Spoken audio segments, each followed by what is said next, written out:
Welcome to the new video of NeuroPhilos.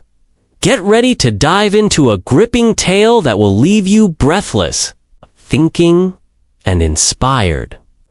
Whether you're here for the mystery, the drama, or the unexpected twists, you're in the right place. Make sure to hit that like button, drop a comment, and subscribe so you never miss another powerful story. Let's begin *****, the illusion of perfection, perfectionism.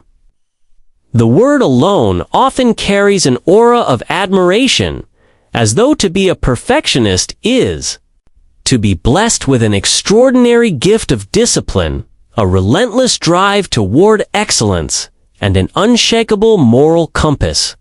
Society reinforces this illusion at every turn. We applaud the student who rewrites their essay countless times until it gleams with flawless prose. We celebrate the professional who works late into the night polishing reports until no margin is left unaligned. Admire the artist who refuses to release their work until every brushstroke is precise. Every note of music in its exact place. In our culture, perfectionism has been equated with virtue, with nobility, even with genius. But behind this polished facade lies a darker truth. Perfectionism is not always a sign of strength, is often a mask that hides fear. Carl Gustav Jung, the Swiss psychiatrist whose ideas reshaped modern psychology, saw perfectionism not as a noble pursuit, but as a subtle form of self-sabotage.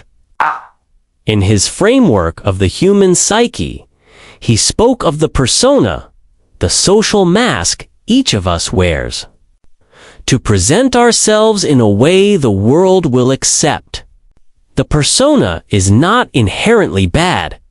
It allows us to navigate society, to hold jobs, to maintain relationships. But when a person becomes too deeply identified with this mask, when their very identity fuses with the flawless image they are projecting, the mask ceases to be a tool and instead becomes a prison. For the perfectionist, this prison is decorated beautifully. It looks like order, diligence, precision. Yet, it is designed for one purpose: to shield the individual from a far more unsettling confrontation, what they are truly capable of becoming. Imagine someone who dreams of writing a book. They buy notebooks, sketch out outlines, research endlessly, and perhaps even attend workshops. To their friends, they seem committed, dedicated, almost heroic in their pursuit of excellence. Yet, year after year, the book is never written. There is always one more chapter to plan, one more round of research to conduct, one more draft to polish before the real draft begins. They tell themselves and others that they are simply waiting until the work is perfect. Now ask yourself, is this about quality or is it about fear? The perfectionist will never admit it easily. But the endless pursuit of flawlessness is rarely about making something truly excellent. More often, it is about avoiding the risks that come with action. 'Cause to finish the book means releasing it into the world. To release it means facing readers, critics, and the terrifying possibility that it may be judged unworthy. That is the obvious fear, the fear of failure. But Jung suggests something deeper, something even more haunting. What if the real fear is not of failure, but of success? For to succeed means to prove that one is indeed capable, perhaps far more capable than one had ever admitted. And with that recognition comes a heavy burden. Success tears away excuses. It forces one to confront the painful truth that much more could have been done much earlier. Success means taking responsibility for one's power. This is the essence of what Jung called the elegant paralysis of perfectionism. It looks like effort, countless hours spent refining, adjusting, preparing, but it is, in reality, a sophisticated way of standing still. Okay. The perfectionist does not move forward, but neither can anyone accuse them of laziness. They are always busy, always working on something. Okay. The central life-changing action is endlessly postponed. Here lies the paradox. Society applauds perfectionism because it sees the mask, not the fear beneath. A person who claims, "I haven't started because I want it to be perfect," is admired for their standards. But a person who admits, "I haven't started because I am afraid of what I might become," risks ridicule. And so the mask endures. Polished and immaculate, concealing the trembling self within. Jung's brilliance was to see that the human psyche often creates elaborate defenses to shield itself from the unbearable weight of its own potential. He described how the mind forms personas, acceptable masks that hide the shadow. The unconscious storehouse of fears, repressed desires, and unacknowledged talents. In many cases, perfectionism is precisely such a mask. It appears noble, but it serves as a shield against responsibility, change, and growth. Think again of the dreamer who never begins.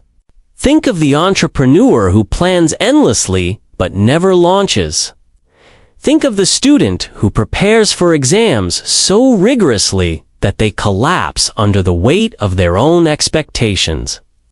These individuals may not fear mistakes as much as they fear the answer to a deeper question. What am I truly capable of? That question is not just unsettling you, is terrifying.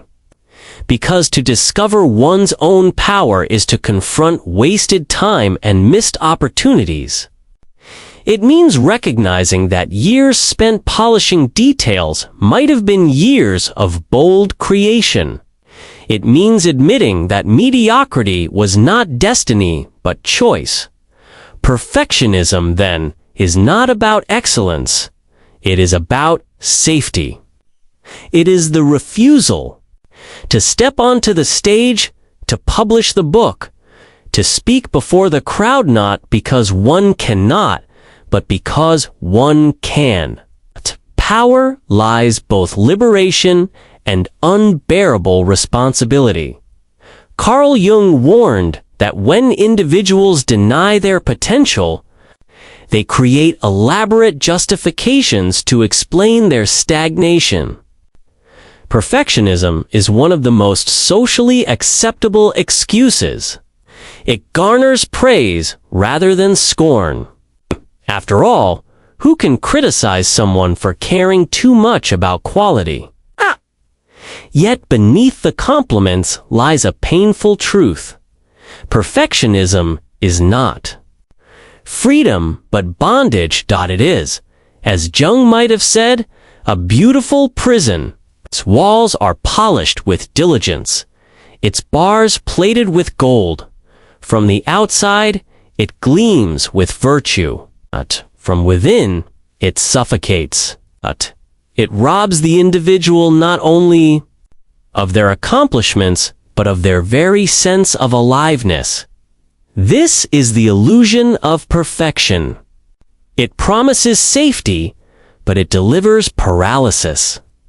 It promises greatness, but it conceals fear. And as Jung so often reminded us, what remains unacknowledged in the psyche does not disappear, festers. The perfectionist may appear composed, but beneath the surface lies a churning storm of anxiety, guilt, and regret. To shatter this illusion requires more than effort. It requires honesty. It means asking the dangerous question that perfectionism was designed to avoid. What am I really capable of? For the answer to that question is not only grand, it is frightening. Fear of one's own power. At first glance, the idea seems almost absurd. Fear of failure is easy to understand. It lurks in every hesitation, every abandoned dream. But fear of one's own power. That sounds contradictory. After all, isn't? Power, what we all say we want. We dream of being strong, successful, capable of shaping our lives, and perhaps even influencing the world around us. Yet Carl Gustav Jung compels us to look deeper, to step beyond the surface of ambition and into the hidden chambers of the psyche, where the most unsettling truths often reside. For Jung, the fear of one's own power is not only relit, is one of the most profound and paralyzing fears a human being can face. True personal power, he argued, is not merely about control or success. It carries with it an immense burden, responsibility. To recognize one's power is to admit that one could have lived differently, that one could have created more, achieved more, and dared more.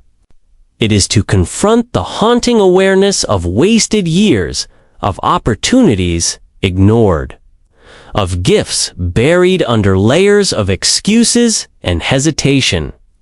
This realization is not just uncomfortable, it is devastating. For when the mask of perfectionism falls away and one glimpses the truth of what might have been, the psyche recoils. It is far easier to believe that limitations were imposed by circumstance, by bad luck, by the imperfections of others. To admit that the limits came from within, that one had the power all along, can be unbearable. And so, the mind plays its tricks. It cloaks fear in the guise of virtue. I am waiting for the right moment. I want it to be perfect. I still need more preparation. These thoughts feel responsible, even noble. In reality, they form the trench in which one hides from the most dangerous adversary of all, the self.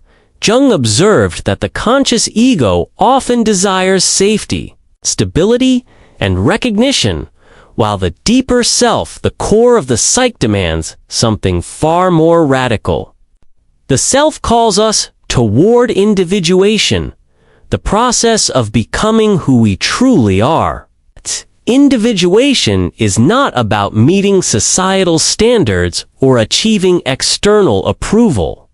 It is about embodying one's unique essence, fully and unapologetically. But this path is fraught with discomfort. It demands shedding masks, abandoning fragile identities, and venturing into the unknown both within and outside of us. Here lies the paradox. The same power that could liberate us is also what terrifies us. Greatness is dazzling, but it is also isolating. To shine too brightly is to attract envy, judgment, and hostility. Society, for all its praise of genius, has always punished those who rise too far above the crowd. The tall poppy is cut down. The extraordinary is scrutinized more severely than the ordinary. Okay. And so the individual learns that to remain small is to remain safe. But there is more. Jung saw clearly that the fear of one's power is inseparable from the shadow, the unconscious part of the psyche where all repressed contents dwell. The shadow does not only contain shameful impulses or painful memories. It also contains greatness. Talents unexpressed, creativity unacknowledged, desires disowned because they felt too grand, too risky, too disruptive. By pushing this greatness into the shadow, the ego avoids change. But what is hidden does not vanish. It festers and exerts its influence from below, shaping decisions and sabotaging actions in subtle but powerful ways. This is why so many people who appear to have everything, intelligence, opportunity, even resources, find themselves inexplicably stuck. They create patterns of self-sabotage, abandoning projects just before success, withdrawing from relationships when intimacy deepens, or procrastinating at the precise moment when action is most needed. Unconsciously, they fear stepping into the light of their own potential. For once they do, there is no turning back. To realize one's power is to erase excuses. One can no longer say, "I didn't succeed because I wasn't ready." Instead, one must face the truth. I didn't succeed because I was afraid to become who I truly am. That confrontation is brutal. It strips away illusions and leaves the individual naked before their own greatness. Jung also noted the paradoxical nature of freedom. Every person desires it, yet many also fear it.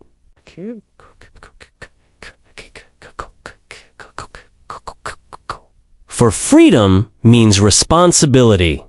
To live fully in one's power means no longer being able to blame parents, partners, systems, or fate for a life unlived.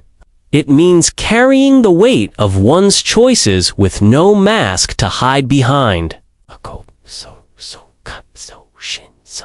Feels safer.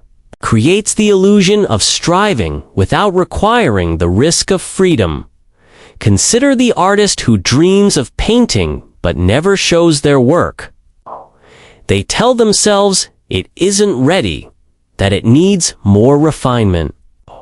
Yet what terrifies them is not that people will hate their art, but that people will love it. Because love brings expectation. Admiration brings pressure. Success demands repetition, consistency, and visibility. Suddenly, the individual is no longer hidden. They must live up to their potential again and again, and so perfectionism plays its role perfectly. It becomes the socially acceptable fortress. The trench in which the individual crouches while the call of the self grows louder and louder. I am still perfecting it, they say. And as long as they are perfecting, they do not have to confront the storm of responsibility that success would unleash. Yet, Jung reminds us, what we resist does not simply disappear. The unlived life becomes a source of inner torment. The power buried in the shadow turns into anxiety, self-criticism, even existential despair. People who fear their greatness often feel perpetually dissatisfied, as though life is slipping away from them, because in truth it is. The fear of one's own power is not merely personal, it is archetypal. Speaks to the universal human struggle between safety and growth, between comfort and transformation. To remain small is to remain shielded from exposure, but it is also to remain shielded from authenticity. To step into power is to risk judgment, but it is also the only way to live a life of meaning, and so we return to the central dilemma. Perfectionism offers the illusion of safety, but robs us of our destiny. It keeps us endlessly preparing, endlessly polishing, endlessly waiting for the perfect moment. But the perfect moment never comes. Because perfectionism was never about timing, it was always about avoidance. The truth Jung compels us to face is this: the greatest fear is not that we are inadequate, but that we are far more powerful than we dare to imagine. To acknowledge this is to accept responsibility for wasted time, for abandoned dreams, for the weight of our own potential.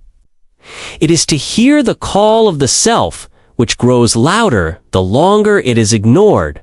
The question, then, is not whether we fear failure or success. The question is, will we answer the call? Will we risk stepping into the frightening but liberating truth of who we really are? For in the end, the fear of one's power is not a curse, is an invitation. An invitation to leave behind the comfort of smallness and embrace the terrifying, exhilarating task of becoming whole. The shadow. To understand why perfectionism can entrap so many people in cycles of endless preparation and hesitation, one must enter one of the most fascinating and unsettling concepts of Carl Gustav Jung's psychology. The shadow is not a poetic metaphor, but a vital element of the psyche. Jung defined it as everything the conscious self refuses to acknowledge. It is the collection of traits, impulses, desires, and potentials that the ego has rejected because they seem unacceptable, dangerous, or simply too overwhelming. Most people, when they hear the word shadow, think of flaws, anger, greed, jealousy, shameful memories. But Jung insisted the shadow is much more than a reservoir of vices. It is also where our hidden greatness resides, talents never expressed, creativity stifled, desires denied not because they are evil, but because they feel too vast for the fragile ego to carry. For the perfectionist, the shadow plays a central role.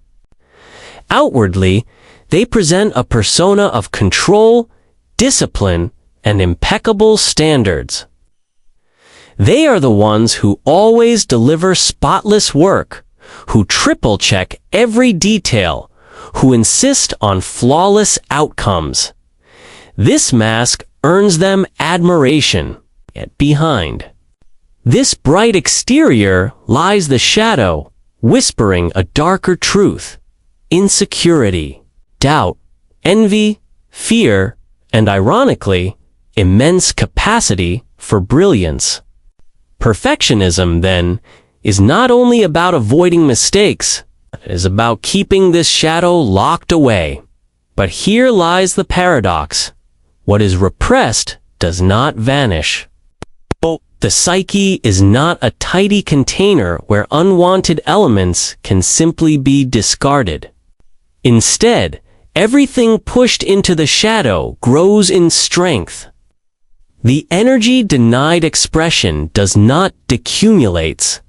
It seeps into thoughts, sabotages decisions, shapes behaviors in subtle ways. The perfectionist believes they are in control. But in truth, they are controlled by the very shadow they refuse to face. This explains why so many perfectionists feel stuck. They work tirelessly on drafts that are never finished. They craft elaborate plans that are never executed. They edit and revise, polish and refine, yet never launch into the world. It looks like productivity, but it is paralysis. Sabotages their progress because stepping into action would risk unleashing the very power they fear. Consider an email that takes hours to write because it must be just right. Or a project that lingers unfinished for years under the pretext of needing more research. Or a relationship ended before it truly begins because the perfectionist fears imperfection in themselves or in the other. Each of these small acts is a manifestation of the shadow at work. Beneath the surface lies not laziness, but fear of being exposed, criticized, or, most terrifying of all, seen in the fullness of one's potential. Jung often described the shadow as a dormant volcano. Within it lies immense psychic energy, raw and untamed. When this energy is not given conscious expression through creativity, action, or authentic living, it turns inward. It mutates into anxiety, depression, compulsions, or relentless self-criticism. This is why perfectionists often live in permanent tension, as though holding their breath against an inevitable eruption. They carry within them a storm that never breaks because they refuse to acknowledge its existence. And yet, Jung believed the shadow is not an enemy. It is a messenger. It contains precisely what the ego most needs in order to grow. The gifts. Buried in the shadow, creativity, boldness, passion are the missing pieces of a fuller, more authentic life. But to reclaim them requires courage. The courage to look honestly at what we fear most about ourselves. For the perfectionist, this confrontation is terrifying. To face the shadow means admitting that behind the immaculate mask lies imperfection, insecurity, and wasted potential. It means acknowledging that much of their striving for flawlessness was never about excellence, but about avoidance. Worse still, it means admitting that the greatness they envy in others may also live in them, waiting to be released. And with that recognition comes responsibility, the responsibility to use it, to embody it, to risk exposure. Jung observed that the shadow infiltrates daily life not only in moments of crisis, but in the smallest choices. Every time a perfectionist delays sending an application, postpones publishing an idea, or avoids taking the stage, they are obeying the shadow's silent command. Stay small, stay safe, stay hidden. The perfectionist may tell themselves they are waiting for the right time, but unconsciously they are submitting to the shadow's influence, allowing fear to masquerade as virtue. This is why Jung called perfectionism a defense mechanism. It is not laziness, nor is it merely ambition. It is a sophisticated strategy of the psyche to avoid the raw confrontation with the shadow. The perfectionist believes they are building a fortress of protection, but in reality, they are constructing a prison. The cost of this imprisonment is profound. Time is wasted, energy is drained, dreams are left to wither, The individual remains caught in the illusion of preparation, while life moves on without them. The tragedy is not that they fail, but that they never truly try. And yet, Jung's message was not despair, but possibility. The shadow, he taught, is not only darkness, it is also light concealed. Within the repressed lies the very fuel for transformation. The perfectionist's obsessive attention to detail, for example, is not inherently bad. When integrated with courage and action, it can produce extraordinary works. The same energy that imprisons them could, if released, propel them into authentic creativity. But first, the perfectionist must dare to turn inward. They must ask, what am I hiding in my shadow? What greatness am I too afraid to claim? What have I buried under the excuse of needing to be perfect? These questions are dangerous, for they strip away illusions, yet they are also liberating. To see the shadow clearly is to take the first step toward reclaiming the energy locked within it. The truth is simple but unsettling. Perfectionists are not merely fleeing mistakes, they are fleeing success.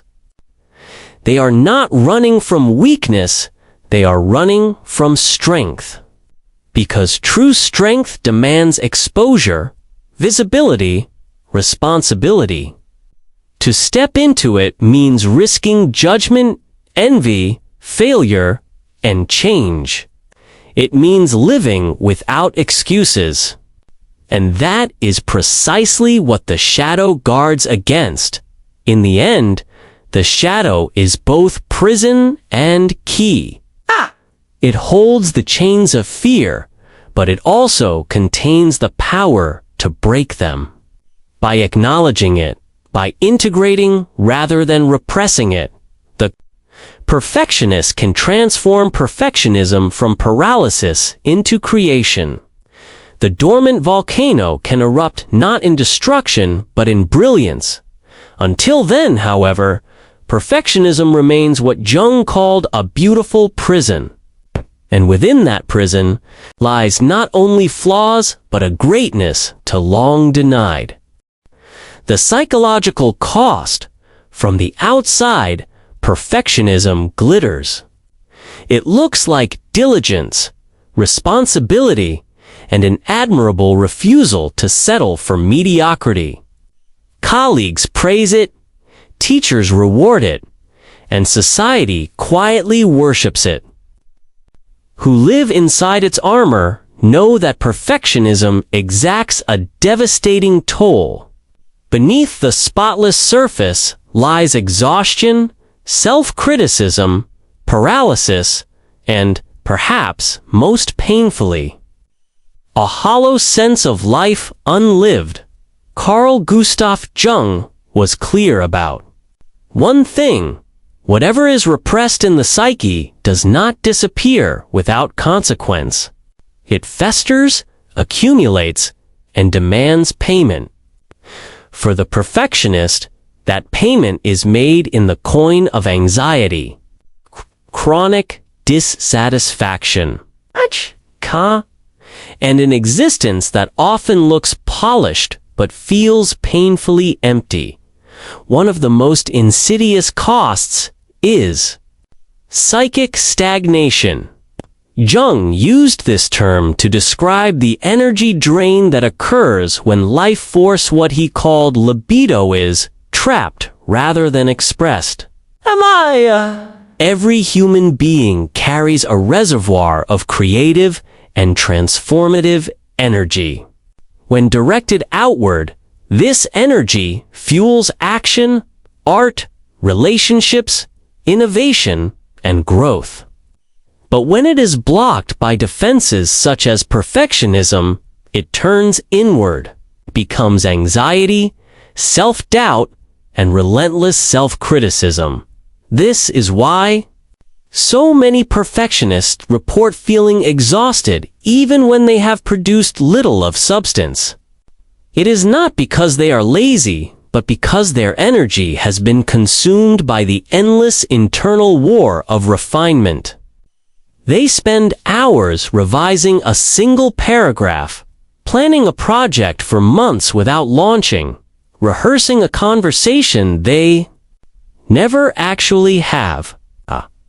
The activity looks like work, but it produces no forward motion.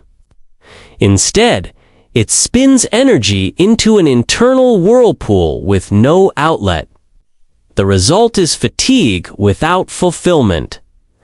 Then comes the suffering of self-criticism. The perfectionist is rarely satisfied with their efforts. Small mistakes, invisible to others, become catastrophes in their inner world. A missed word in a presentation, a typo in an email, a slight imperfection in a performance, each one is experienced not as a minor error, but as proof of inadequacy. Jung explained that when the ego over-identifies with the persona, the perfect mask shown to the world, any crack in that mask threatens the whole identity. Failure is no longer something external. It feels like a personal unmasking, a revelation. That one is not what they pretend to be. This relentless inner torment corrodes self-esteem. The perfectionist may receive praise from others, but rarely feels worthy of it. Compliments are brushed aside as undeserved. Achievements are minimized as insufficient. Yes, I succeeded, but I could have done more, could have done better. This internal dialogue becomes a prison of its own, in which no success is ever enough to silence the inner critic. The cost does not stop at the individual level. Spills into relationships. Perfectionists often project their exacting standards onto others. A partner who forgets a small detail, a colleague who submits work that is merely good, a friend who does not meet expectations, all become sources of disappointment. Over time, these demands create distance. People may admire the perfectionist's dedication, but they also feel judged, pressured, or inadequate in their presence. This leads to conflict, loneliness, and a creeping sense of alienation. The perfectionist, in turn, may feel misunderstood or unsupported, failing to realize that their own rigid standards are pushing others away. The tragedy is that perfectionism, while outwardly about striving for excellence, often produces mediocrity. Innovation requires experimentation, and experimentation means mistakes. Creativity thrives in machines, in drafts and errors and revisions. But the perfectionist cannot tolerate imperfection long enough for true creativity to emerge. They strangle ideas before they are born, polish projects until they lose vitality, abandon ventures before they risk exposure. The result is not excellence, but sterility safe. Acceptable outputs that never cross into greatness because they were never given. The freedom to breathe, Jung linked this sterile existence to a deeper existential cost. He believed that living below one's potential inevitably produces suffering. The human psyche yearns for individuation, for the realization of one's unique essence. When this calling is ignored, when energy is trapped in masks and defenses, life becomes increasingly empty. The perfectionist may appear accomplished to the world, but inside they carry a gnawing sense of "I could have been more." This awareness is so painful that many refuse to confront it directly. Instead, they stay trapped in the cycle of eternal preparation, chasing perfection in order to avoid acknowledging the wasted years. The relationship between perfectionism and failure only deepens the wound. For most people, mistakes can be reframed as opportunities to learn. But for the perfectionist, each failure is experienced as proof of unworthiness. It is not "I made a mistake," but "I am a mistake."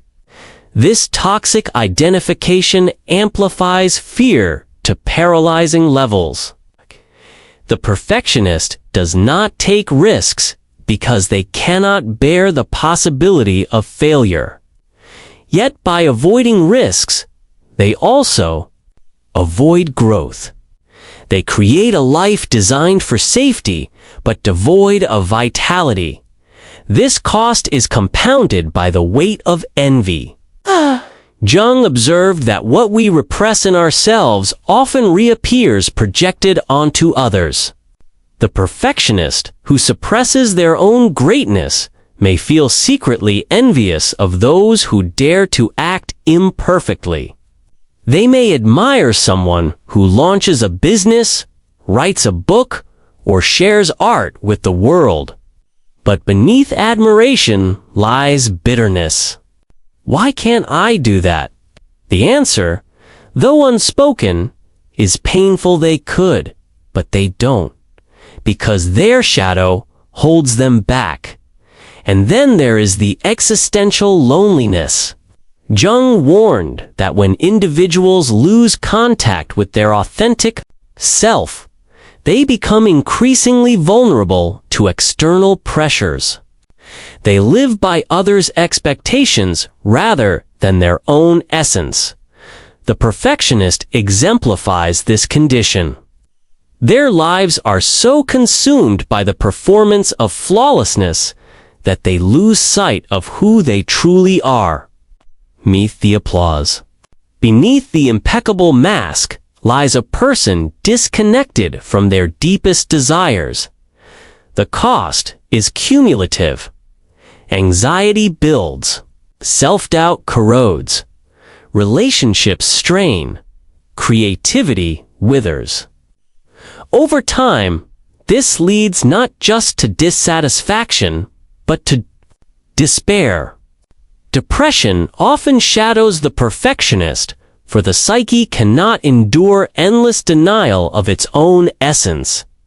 The mask grows heavier, the prison walls higher, until life itself feels hollow. And yet, Jung did not leave the perfectionist without hope. He saw symptoms not as enemies, but as messages from the unconscious. Anxiety, dissatisfaction, even paralysis, these are signals, invitations to look within. They are the psyche's way of saying, there is an unlived life inside you. Energy trapped in masks. There is greatness waiting in the shadow. The perfectionist's suffering, then, is not meaningless. It is a summons.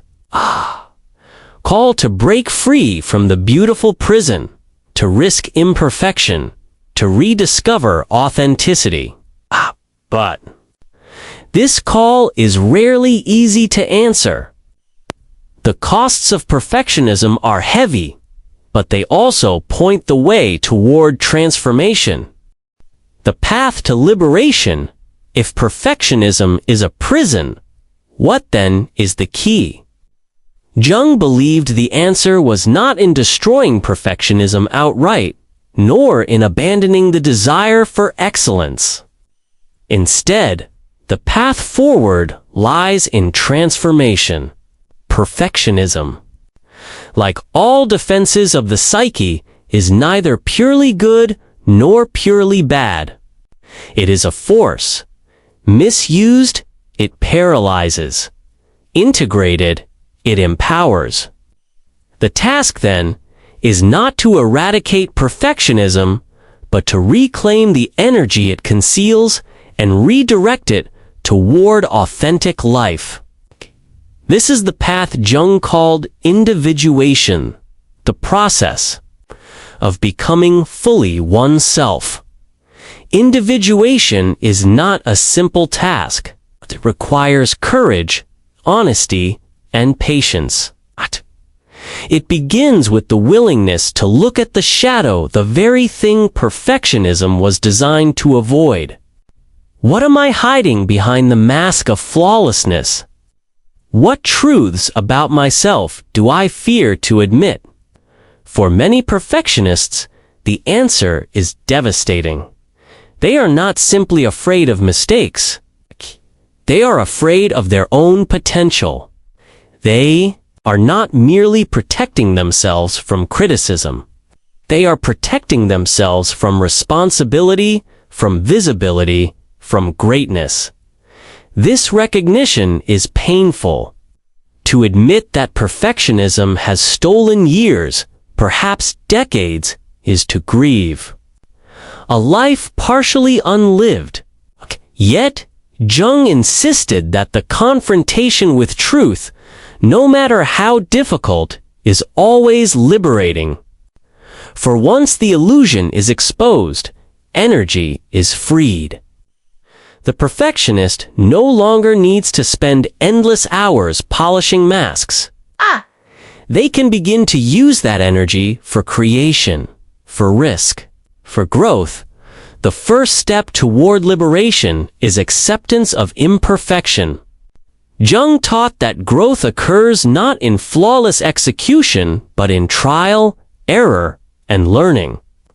Life itself is a process of becoming, not a performance of perfection. To wait until conditions are perfect is to wait forever. Freedom begins when one accepts that the first attempt will be flawed and that this is not a failure, but a beginning.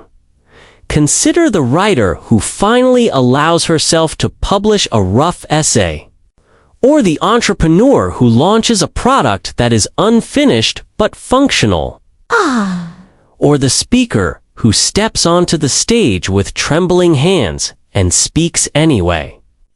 In each case, the act is imperfect. Yet in that imperfection lies liberation. Shame breaks the cycle of paralysis. The psyche, Jung would say, begins to flow again. A second step is dialogue with the shadow. Instead of repressing fear, shame, or doubt, the individual learns to face them consciously. Journaling, therapy, or inner reflection can reveal the unconscious messages hidden beneath perfectionism. For example, if I publish this and it succeeds, I will be seen, and being seen terrifies me. By naming this fear, one diminishes its power. The shadow no longer lurks silently in the dark. It steps into the light where it can be integrated. Third, the perfectionist must set boundaries around preparation. Jung warned that endless planning becomes a way of avoiding risk. The perfectionist must impose limits, a deadline for the draft, a maximum number of revisions, a commitment to act even before feeling ready. These boundaries disrupt the illusion that one more round of polishing will finally make things safe. They force action, and in action lies transformation. Fourth, conscious imperfection can be practiced as a discipline. Choose something to do deliberately good enough rather than perfect. Send an email after one revision, not 10. Record a video in a single take. submit a project at 80% rather than 100%.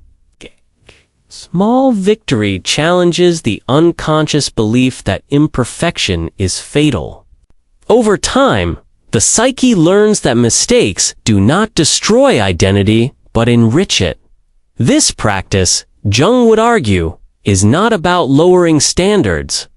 It is about reclaiming balance. Excellence pursued with courage is life-giving. Perfection demanded with fear is life-draining.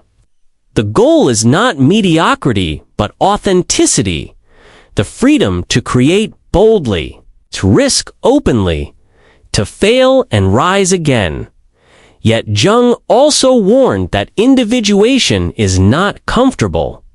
To step out of the prison of perfectionism is to face exposure. Success brings envy. Failure brings judgment. Authenticity brings vulnerability. But he believed the reward far outweighs the risk. A life lived in alignment with one's true self. Perfectionism tells us, stay safe, stay small, stay hidden. Individuation replies, step forward, step fully, step into who you are meant to be. The path to liberation is therefore not about perfection at all. It is about wholeness. Jung urged his students and patients to accept the full range of their humanity, their strengths and weaknesses, their brilliance and their flaws. To be whole is not to be flawless. It is to embrace the contradictions within. The shadow, once integrated, ceases to sabotage. It becomes fuel. The same energy that once paralyzed with fear now empowers with creativity. This transformation can be seen in countless small examples. The artist who once procrastinated endlessly now paints freely, accepting imperfect strokes as part of the process. The student who once rewrote papers obsessively now dares to submit drafts and grow from feedback. The professional who once delayed every project now launches, adapts, and learns. In each case, imperfection becomes the gateway to authenticity. Perhaps the most radical teaching of Jung in this regard is that freedom begins in vulnerability. To act imperfectly is to risk being seen as flawed. But it is also the only way to be seen as real. Perfection impresses. Imperfection connects. The perfectionist, in dropping their mask, often discovers that others respond not with scorn, but with empathy. The flaw becomes the bridge. In this sense, liberation is not merely psychological, is relational. By abandoning the need to appear flawless, the individual opens themselves to deeper intimacy, richer collaboration, and genuine community. Relationships, once strained by rigid expectations, can breathe again. Life becomes less about performance and more about connection. Of course, the path is not linear. Old habits of perfectionism return. The temptation to polish endlessly or to delay action persists. But each time the individual chooses courage over fear, action over paralysis, they weaken the hold of perfectionism. Each imperfect step forward is a declaration. I will no longer be imprisoned by the illusion of flawlessness. Jung would remind us that the goal is not to eliminate fear, but to integrate it. Fear does not vanish, but it can become a companion rather than a master. The perfectionist who learns to walk with fear, who acts even when afraid, discovers a power far greater than flawlessness, the power of authenticity, and so, the path to liberation is not grand or dramatic. It is built of small, imperfect steps. It is the courage to begin before one feels ready. It is the humility to admit flaws. It is the persistence to try again after failure. Each step reclaims energy once trapped in paralysis. Each step brings the individual closer to wholeness. In the end, perfectionism is revealed for what it truly is: a beautiful but empty prison. It promises safety, but delivers stagnation. The key is the courage to step into imperfection, to embrace shadow, to claim one's true power, for it is an imperfection, not perfection, that the self is liberated. And so the final question remains: what are you postponing in the name of perfection? What draft sits unwritten? What project unfinished? What dream deferred? The path to liberation does not begin tomorrow. It begins now with one imperfect, courageous step.